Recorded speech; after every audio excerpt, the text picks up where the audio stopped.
Waste Bengal से तृणमूल कांग्रेस की सांसद नुसरत जहां काफी न्यूज में है, क्योंकि न्यूज रिपोर्ट्स के अनुसार उन्होंने पहले शादी करी और अब कह रही हैं कि वो शादी इंडियन लॉज के हिसाब से वैलिड ही नहीं है। इस सज्जन को क्या तकलीफ है भाई, क्या तकलीफ है इनको? अरे सर, मुझे कहां कोई तकलीफ है। मुझे ना तो आपकी कहानी से तकलीफ है, ना ही नुसरत जहां की कहानी से तकलीफ है। मुझे तो भाई तकलीफ है उन लोगों से जिन्होंने एक पर्सनल मैटर को पहाड़ बना दिया है और अब आए दिन नुसरत जहां का कैरेक्टर असैसिनेशन हो रहा है। वैसे नुसरत जहां जब से वेस्ट बंगाल की बसीरत सीट से एमपी का इलेक्शन जीतकर पार्लियामेंट में आई है, प्रॉब्लम तो लोगों को उसी दिन से शुरू हो गई थी। पहले ही दिन जब वो पार्लियामेंट पहुंची तब उनके कपड़ों पर सवाल हुए कि कोई संसद में भले ऐसे वेस्टर्न कपड़े पहनकर आता है क्या। वैसे भी हीरोइंस का इंडियन पार्लियामेंट में क्या ही काम है। मतलब कोई हीरो हो तो वो तो ठीक है, वो संसद में ज्यादा टाइम दे सकता है। हीरोइंस को तो होना ही नहीं चाहिए पार्लियामेंट में। क्योंकि ये कौन बोला?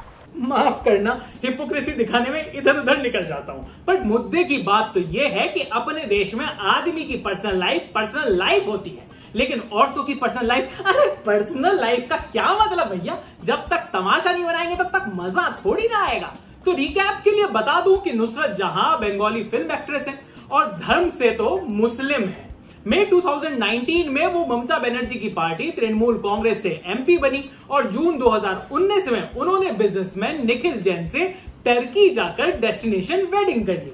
अब जब ये कपल एक दूसरे से अलग होना चाहता है तो नुसरत जहां ने कहा है कि क्योंकि ये मैरिज इंटर रिलीजियस मैरिज थी, यानी दो अलग धर्मों के बीच हुई थी, इसलिए टर्की मैरिज रजिस्ट्रेशन एक्ट के हिसाब से ये शादी इनवैलिड है। और क्योंकि इसे स्पेशल मैरिज एक्ट के अंडर रजिस्टर नहीं कराया गया, इस वजह से ये इंडिया में भी इनवैलिड है और इसलिए डिवोर्स लेना उनको जरूरी नहीं है। और इस शादी को तो more of live in relationship की तरह ही देखा जाना चाहिए। अब नॉर्मल जिंदगी में इस चीज को पति और पत्नी के बीच में हो रहे पर्सनल इश्यूज की तरह ही देखा जाता है, बट नहीं, ऐसे कैसे? यहाँ तो मामला पॉलिटिक्स का है और वो भी लेडी पॉलिटिशियन का। तो इस बात पर बीजेपी आईटी डिपार्टमेंट के इंचार्ज अमित मालवीय ने कहा कि नुसरत जहां ने पार्लियामेंट में शपथ लेते हुए झूठ बोला। अरे भैया, ये पॉलिटिशियंस का झूठ बोलना कब से क्राइम हो गया है? यही नहीं, अभी और सुनिए।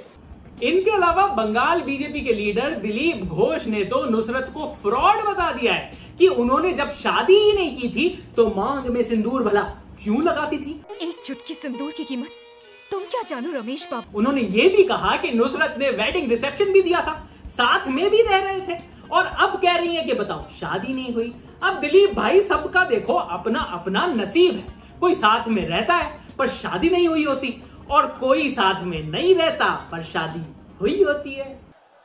हिपोक्रेसी की भी सीमा होती है। बिल्कुल, हिपोक्रेसी की सीमा होती है और यही मैं कह रहा हूं कि नुसरत जहां की शादी वैलिड है या नहीं है, वो प्रेग्नेंट है या नहीं है, उनका अफेयर किसी से चल रहा है या नहीं चल रहा, वो लिव इन में थी या नहीं थी, ये सब भैया पॉलिटिकल मुद्दे हैं ही क्यों।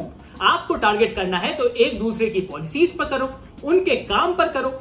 कभी एक पार्टी उठकर स्मृति ईरानी पर कीचड़ उछालती है, कभी एक पार्टी आतिशी मार्लेना पर कीचड़ उछालती है, कभी एक पार्टी नुसरत जहां पर कीचड़ उछालती है। मतलब पॉलिटिक्स को ना पूरी किटी पार्टी बना दिया है भाई साहब सभी पॉलिटिकल पार्टीज ने। तौबा तौबा तौबा, थारा मूड खराब कर दिया। वैसे आपका क्या कहना है इस बारे में? हाँ, आपसे ही कह रहा हूँ भैया। आपको क्या लगता है, क्या किसी औरत की पर्सनल लाइफ को ऐसे पॉलिटिकली उछालना कितना सही है और कितना गलत? कमेंट्स में हमें लिखकर जरूर बताना। और अगर आपको लगता है कि सभी पॉलिटिकल पार्टीज को ये निखिल जैन, जशोदा बेन से ऊपर उठाना चाहिए तो ये वीडियो शेयर कर जरूर बाकी लोगों को भी एजुकेट करिएगा। तो करो ना भाई, क्यों नहीं कर रहे? मेरा नाम है चैन रस्तोगी और आप देख रहे हैं अनकट।